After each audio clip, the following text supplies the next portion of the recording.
السلام علیکم. میرا نام محمد قاسم رنجو ہے. آج میں ڈاکٹر فواد کے ساتھ بیٹھا ہوں، پھر انٹرویو کر رہا ہوں. کسی اور بات کے اوپر پوچھنا چاہ رہا ہوں کہ بچے جو ہے نا، اس کے پیرنٹس سمجھو سی ایس ایس کراتے ہیں، بڑی تعلیم دلاتے ہیں، بڑی یعنی کہ پیرنٹس کا بڑی خواہشیں ہوتی ہیں کہ شادی بھی کروا دی، سی ایس ایس بھی کروا دیا. میرے ہی دوستوں میں، یعنی کہ میں بھی ایک پیرنٹس ہوں، میرے بھی بچے ہیں، مگر میں نے دیکھے ہیں کہ بہت سارے والد کو لوگ بچے چھوڑ کے چلے جاتے ہیں.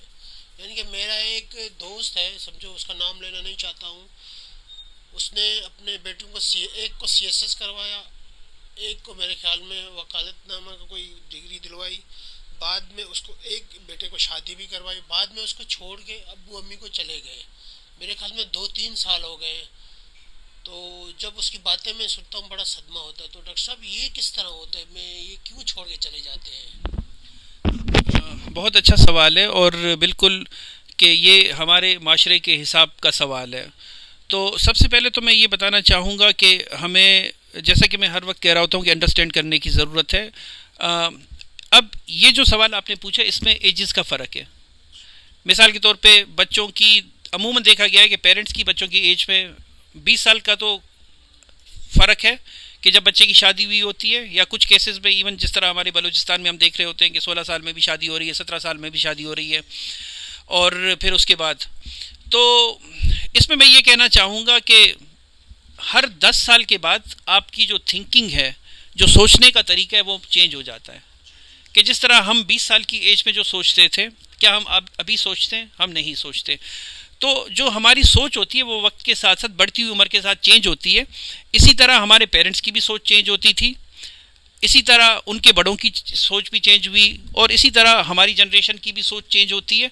تو پھر ڈپینڈ کرتا ہے، زمانے کی ترقی ہوتی ہے کہ بچوں کے پریفرنسز کیا ہیں، وہ کیا چاہتے ہیں.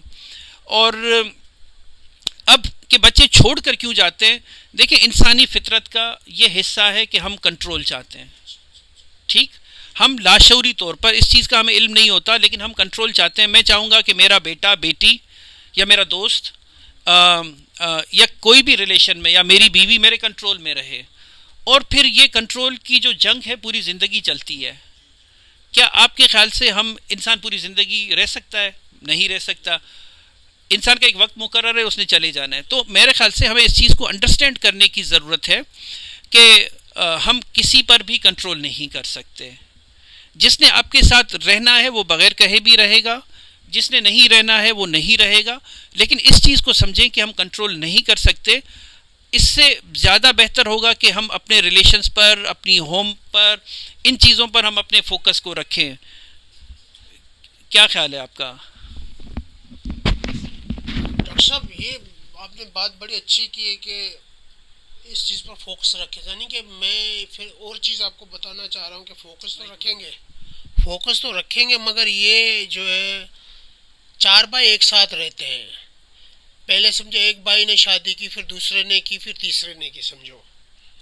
یعنی کہ بعد میں یہی ہوتا ہے کہ سال 2 سال 3 سال کے بعد آپس میں بھائی بھی بچھڑتے ہوئے جا رہے ہیں، سمجھو الگ ہوتے جا رہے ہیں. وہی جو خاندان گھر ہوتا ہے، سمجھو میرے والد صاحب کا گھر بنایا ہوا ہے، سمجھو ہم 4 بھائی رہتے تھے، اب 2 بھائی رہ گئے.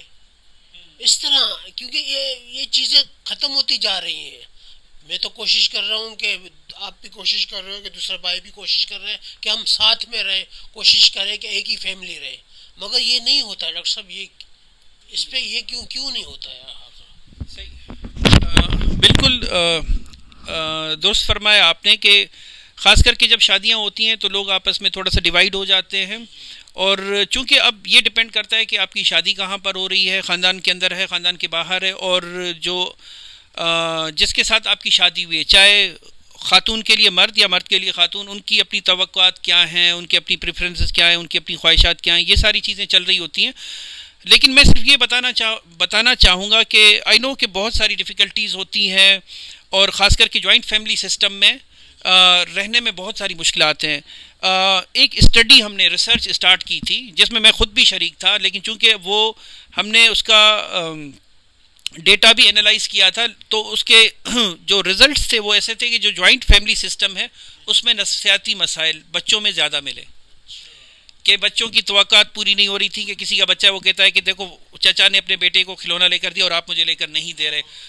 ٹھیک، تو جوائنٹ فیملی سسٹم میں دیکھا یہ گیا ہے کہ تھوڑی سی پریشانیاں، تھوڑی سے معاملات اس طرح ڈیفیکلٹ ہوتے ہیں، لیکن میرا صرف کہنے کا مقصد یہ ہے کہ آپ آپس میں کنیکٹڈ رہیں.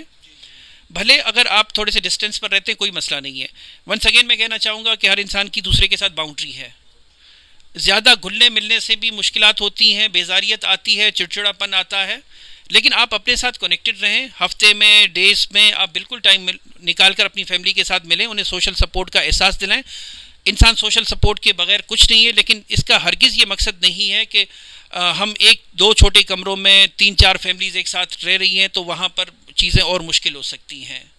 مجھے اس چیز کا اندازہ ہے، مجھے احساس ہے اس چیز کا کہ ہمارے پاس غربت بہت ہے، لوگ افورڈ نہیں کر سکتے، لیکن صرف یہ ہے کہ اپنی پرسنل باؤنڈریز بنا سکتے ہیں، کہ باؤنڈریز ہوں، چاہے جو رشتہ آپ کے جتنا قریب ہو، لیکن ایک ہر رشتے کی لمٹ ہونی چاہیے. تو میرے خیال سے اس پر ہمیں افسوس نہیں کرنا چاہیے، اس پر ہمیں سیڈ نہیں ہونا چاہیے کہ اگر فیملیز اگر آپس میں الگ سے رہتے بھی ہیں لیکن اپنے ساتھ جو ریلیشنس ہیں، جو لنکس ہیں، وہ کمزور نہ رکھیں، اپنے ایک دوسرے کے پاس بالکل آنا جانا رکھیں. اور دوسرا ایک اور چیز کہ جو پارٹنرز کو فیڈ بیک ملتے ہیں، کہ جس طرح آپ فرما رہے تھے کہ کسی کی شاید کوئی جو اہلیہ ہے وہ ان کو کہہ رہی کہ گھر میں اس طریقے سے کوئی چیز، وہ آپ ایک چیز ڈسکس کرنا چاہ رہے تھے، آپ ناظرین کے سامنے پوچھنا چاہیں گے؟ جی میں یہ پوچھنا چاہوں گا کہ جیسے کہ میں اپنے گھر سے کام سے آیا تو میری وائف نے سمجھو ایسا بولا کہ آج تیرے بھائی کے بیٹے نے میرے آپ کے بیٹوں کو مارا، یہ اکثر اوقات میں نے سنا ہے ان چیزوں پہ. یعنی کہ 4 بھائی ساتھ میں رہتے ہیں، کام سے جیسے رات کو آ گئے گھر پہ، وہ کھانا کھا رہے ہیں تو وہ قصہ سنا رہے ہیں، تو وہ جو کھانا ہی اس کا ہضم نہیں ہو رہا ہے کہ بھائی کے بیٹے نے اس طرح جھگڑا ہوا، تو اس سے جو اور جھگڑے پیدا ہوتے ہیں. تو بالکل آپ صحیح کہہ رہے ہیں کہ ایک مرد جب تھکا ہوا آتا ہے اور پھر گھر میں آ کر اہلیہ کا سننا پڑتا ہے کہ آج یہ کچھ ہوا ہے، تو یہ چیز بہت کامن ہے جوائنٹ فیملی سسٹم میں کہ فیڈ بیکس ملتے رہتے ہیں کہ گھر میں کیا ہوا ہے. تو دیکھیں ہر کوئی انسان ہے، ہر کسی کے اپنے جذبات ہیں، اور مجھے آئی نو کہ ہمارے معاشرے میں ایک کمانے والا ہوتا ہے، 6-7 لوگ ڈپینڈنٹ ہوتے ہیں. ٹھیک، اب یہ سارا جو برڈن ہے، اسٹریس ہے، یہ مرد پر ہے. اور ایک اور چیز میں کہنا چاہوں گا کہ خواتین کے حقوق پر، جذبات پر بہت بات ہو رہی ہوتی، لیکن میں یہ کہنا چاہوں گا کہ مرد کے بھی جذبات ہیں، مرد کو بھی رونا آتا ہے، اور مرد بھی اسٹریس کا شکار ہو سکتا ہے اور وہ بھی ڈپریسڈ ہو سکتا ہے. تو میں یہ کہنا چاہوں گا کہ اگر کسی سینیریو میں ایسے ہوتا ہے کہ ایک انسان تھکا ہوا آیا ہے، تو میں چاہوں گا کہ وہ انڈرسٹینڈ کرا سکتے ہیں اپنے پارٹنر کو کہ اس وقت وہ تھکے آئے ہیں، تھوڑا کھانا کھا کر تھوڑا آرام کر کے وہ اس کی ضرور سنیں گے. دیکھیں سننا ہم سب کی ضرورت ہے، تو میرے خیال سے ہم ان کو سن سکتے ہیں، لیکن ایک چیز یہاں پر کہوں گا کہ ضروری نہیں ہے کسی بھی چاہے کوئی بھی رشتے میں آپ کے ساتھ شریک ہو، رشتوں کی عزت دینی چاہیے، ان کو سننا چاہیے، لیکن ان باتوں کا ہمیں اثر نہیں لینا چاہیے تاکہ چیزیں خراب نہ ہو. اگر کوئی مسئلہ ہے تو پرابلمس کو سولو کریں، لیکن ان کی پیچیدگیوں میں میرے خیال سے پڑھنے سے چیزیں اکثر خراب ہو جاتی ہیں. صاحب ماشاء اللہ، ابھی میرے خیال میں دوسری یا تیسری ویڈیو ہو گئی آپ کے ساتھ، بڑا اچھا لگ رہا ہے.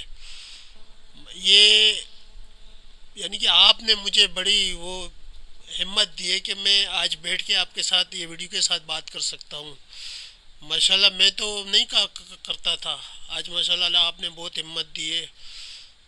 اب میں خدا حافظ کہنا چاہوں گا انشاءاللہ، اور ملک اور قوم کے لیے دعا کرتے رہیں انشاءاللہ.